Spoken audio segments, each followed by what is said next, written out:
पूर्ण मिळत नाही अशा प्रकारची शंका आहे. काही म्हणतात की आम्ही लाभार्थी आहोत पण आम्हाला मिळत नाही. नेमकी परिस्थिती काय आहे, काय दिसते?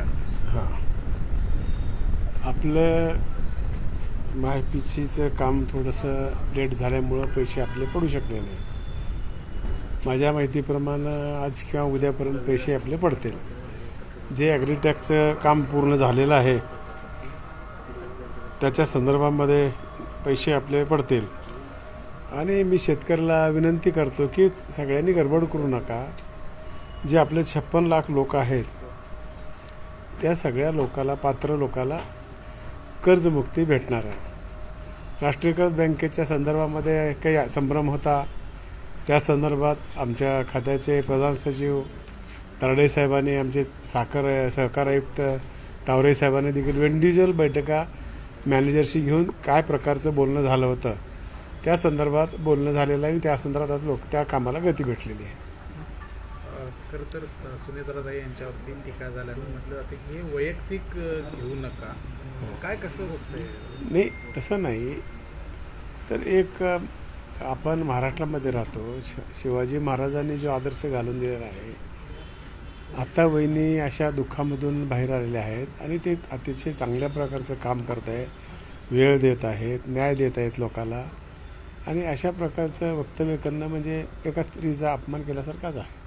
आम्ही देखील त्या दिवशी त्या सांगितले की बा त्याचा आम्ही निषेध करतो. हे संस्कृतीला, भारतीय संस्कृतीला शोभणारी गोष्ट नाही आहे. आम्ही त्या दिवशी निषेध केला आणि ते काही बरोबर नाही. खरं तर हे कर्जमाफीचा आपण उल्लेख हो. केलेला आहे. 40,000पेक्षा जास्त शेतकरी आहेत ते अपात्र ठरल्याचं पाहायला मिळतं. हो. काय निकष होते साधारणतः?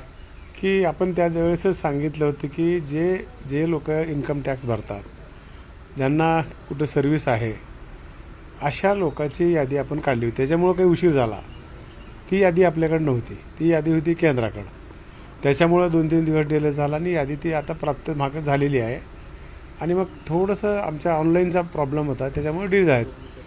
काल देखील पत्रकार परिषद घेऊन आम्ही सांगितलं होतं की आज किंवा उद्या, कारण सांगता येत नाही, टेक्निकली प्रॉब्लेम आहे. प्रॉब्लेम झाल्याबरोबर देखील आमचं होऊ शकतं आहे. उद्यापर्यंत आमचा शेतकऱ्याच्या खात्यावर पैसे पडतील असं. गंभीर घटना घडलेली आहे नांदेड तालुक्यातल्या लोकांमध्ये. एक नाव नाही म्हणून 2 शेतकरी आत्महत्या केलेली आहे. कसं पाहता याकडे?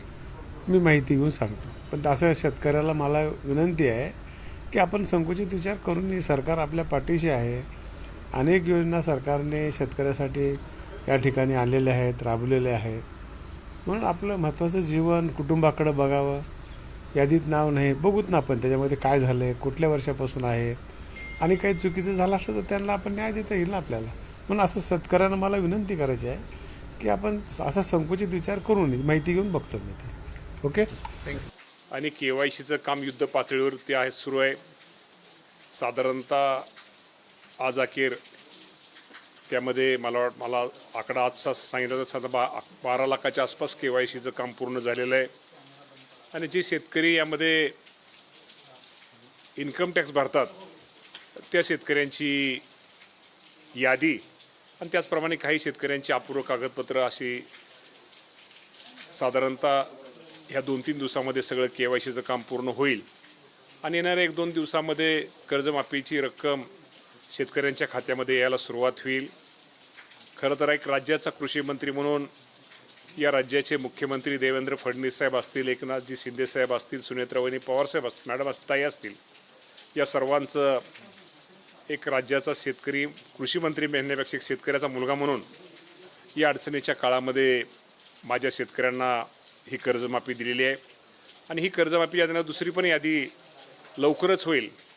आणि साधारणतः एकंदर 56 लाख शेतकऱ्यांपेक्षा जास्त शेतकऱ्यांना याचा लाभ होणार आहे. आणि यासाठी राज्य सरकारला 40,000 कोटी एवढी रक्कम ही मदत शेतकऱ्यांना आम्ही कर्जमाफीची देणार आहोत. खरं तर मगाशी मुख्यमंत्र्याचा आभार मी ह्यासाठी म्हणले, कारण का आता कुठलीही निवडणूक डोळ्यासमोर नाही आहे.